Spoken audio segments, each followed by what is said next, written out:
What's cracking, everybody? Welcome back to the channel. New video. So the other day I did a TikTok, and in the TikTok I wrote, I never forget where I've been, but sometimes I need to remind myself what got me here. And that came from a comment someone made to me. Someone told me, you were a lot different when you first got out. And it made me reflect. I was. We all are when we first get out. See, when I first got out of prison,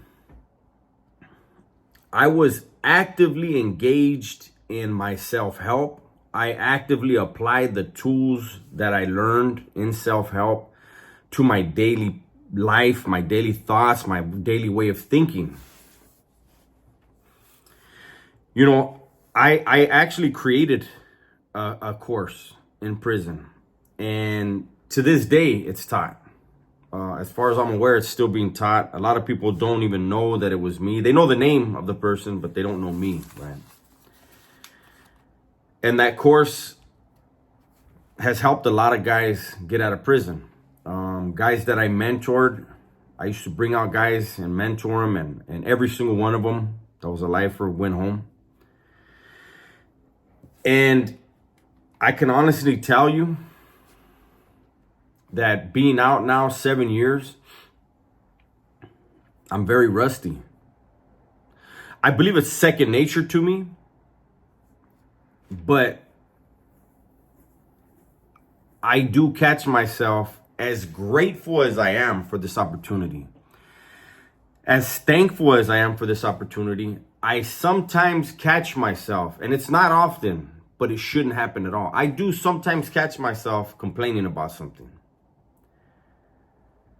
And there's a lot of people that will be like, hey, Holmes, it's normal. But for someone like me, it's what's there to complain about? I hear all the complaints around me from people that have been out here their whole lives, and it blows my mind.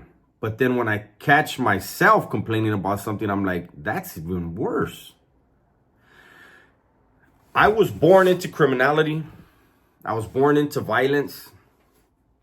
But it was my choice to engage in criminality and violence. Unfortunately, I chose to do so. And I chose to do so for a very long period of my life.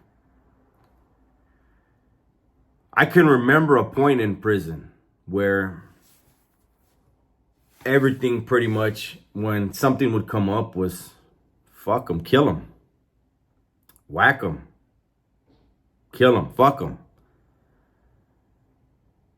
And it was when you're in that mindset and you're in that zone, you don't see people as people. Because in prison, everyone is expendable. I don't give a damn who you are, what you are expendable. No one is bigger than the program out here. And with everyone being interchangeable, replaceable, it basically comes down to, you made me do my job. If my job was to make sure that everyone is comfortable and that it is in an environment where you can make money and you can program, and an individual does something to interfere with everyone else's program, that person goes. And I got out of that mindset. I no longer look at people as expendable. It's not for me to do that. But I also need to check myself. And we all do. Actually, we all need to check ourselves, man. If you find yourself complaining, because one thing I do is I take my inventory constantly. When you're going to take your inventory, you never take your inventory when you're still upset about a situation. Take a step back, cool off. Maybe it's a day later, but you have to do it. And it's something that I do, like I said, for everything. And I'm man enough to where if I take my inventory and I was wrong in a situation, I got to go and at least try to make amends and apologize. If the person chooses not to accept my apology, then that's your poison to carry. I've done what I can, right?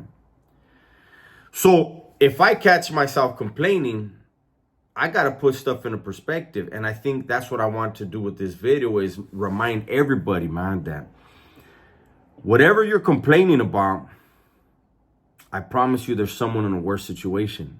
And when you're in the situation, you don't want to hear that. You don't care about that. You're like, man, fuck that guy in his situation. But hopefully when you take a step away and you can cool off, you look at that other person's situation and be like, damn, what was I tripping on, man? And then hopefully that way it comes second nature to you. Like I said, I'll catch myself complaining about something now and then. It's rare, but it shouldn't be happening. And I know, like I said, people are going to say, well, you're human, man. You ain't perfect. I'm not perfect, but I have a different gauge. Like I live in such a beautiful place. I don't want for anything. I know some people say, he does this, make YouTube videos. This stuff is not easy, man. And people think, how hard can it be? Try it. You know, it's one thing to have, I'm blessed. Let me preface that with this. I'm blessed to have the subscribers, the core, the base that I have, which allowed me to build on a solid foundation. People can get on here and talk about whatever, tell stories, but it doesn't mean that you're going to be successful. And luckily, I have been successful, and I hope to continue to be successful, right? So when people say, how hard can it be, man? You just turn the camera on. If your just sole intention is to just do that and not make a connection and not try to make an impact on people, then yeah, it's simple. But someone like me, I understand the weight of my words. I understand the weight of everyone's words. And I think everyone should be aware of the weight of their words. You know, if you get in a physical altercation with someone, that bruise or that black eye or that bone can heal. But the tongue can tear at somebody's soul and tear at somebody's mind. That doesn't heal. So I try to be very, very aware of what I say, what I'm talking about, where I want to go with the videos. And this one, I just want people to reflect on how blessed they are. Every now and then I do these ones that I want people to understand the blessings in your life. Even a homeless person has blessings that a person incarcerated doesn't have. And, I told a story about the first time that I ever saw compassion in prison, righteous, real compassion, was when I got the phone call that my mother had committed suicide. And I was being escorted back to my cell. This was in Pelican Bay. This was just a few months after the riot. The yard was still an active crime scene. There was still bloodied clothing on the yard. You could still see where the dirt had been kicked over from where bullets had hit it. Like it was a crime scene. It was a prison yard, but it was an active crime scene, right? And I'm walking across this yard of hatred and despair. And I was just told that my mother committed suicide. And the correctional officer that was walking with me, my floor cop, man, he said, here, sit down right here. And it was on one of the concrete tables right there in the middle of all that ugly. And I sat on that table and I cried in front of a cop. And he looked at me and he said, what happened? And I told him, my mom killed herself. And the look in his eyes, and he told me, my heart is hurting for you right now. And I looked again at his eyes, and I saw that it was real. And I knew that no matter how much love or how much respect the homies had for me, they weren't going to have that look in their eyes. See, we were in Pelican Bay Beef Facility. Everybody had come out of the shoe. There's a small percentage that didn't. We were at war. Everybody was in that zone, in that mode. What I would get from the homies at that point would be like, let's kill some shit. You know, I lost probably, especially at that point in my life, the two most special women in my life were my grandmother and my mom. And I lost them both. Right there in Pelican Bay. And you know, when you lose someone, it's always hard. But when you lose them during war, that's a whole different feeling, man. I know there's people that are going to see this video that just lost a loved one. And I know that you're going to be going through some pain. I don't know exactly what you're going through, because everyone's relationship with who they lost is different than your relationship with who you lost, right? But I couldn't call anybody. I couldn't get a hug. I couldn't get a kiss on my forehead. And yeah, I was a gangster. I wasn't thinking about that. At least not consciously. But I knew that there was no love where I was. And I know that it really hardened my heart, and it hardened my soul, and it hardened my mind for a long time after that. You know, I've told people when I got the news about my mom, again, that was in 2000. Instead of it making me look around like, damn, man, I need to change myself. No. Instead, I went harder. I went harder. I went deeper into the ugliness of prison. And I thrived in it. Because it allowed me to not think of the hurt. It allowed me to not think of the pain. It allowed me to cope with the fact that, you know, I had already accepted years and years ago when they arrested me that I was never getting out, but it made it even more comfortable. The hate that I had, the anger that I had.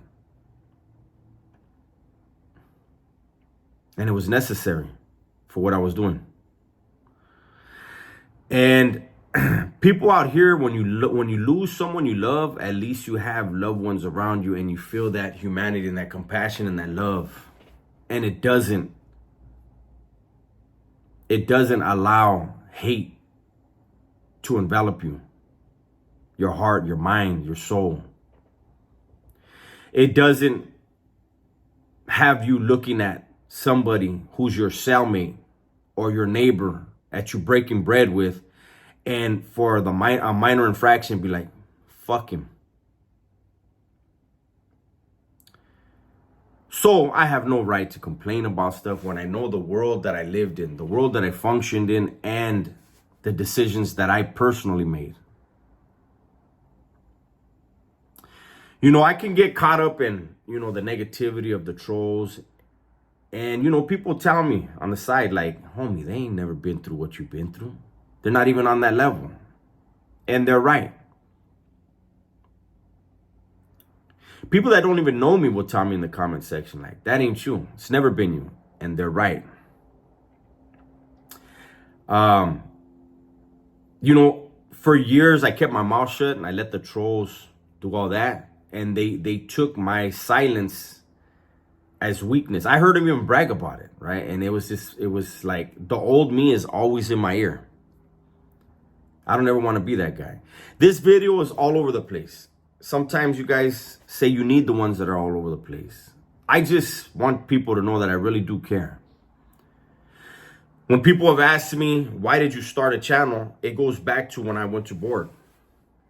And I told the board, I cannot have my greatest impact on the earth that I was a killer or I was a gangster. I can't. I have to be able to re-enter society and show through my actions that I have changed and that change is possible, even for killers and gangsters. And when I first got out, I went to juvenile halls, I went to schools, I went to continuation schools, Catholic schools, universities in San Diego, and I spoke to people, I did interviews with people. But real life kicked in and I had to pay the bills.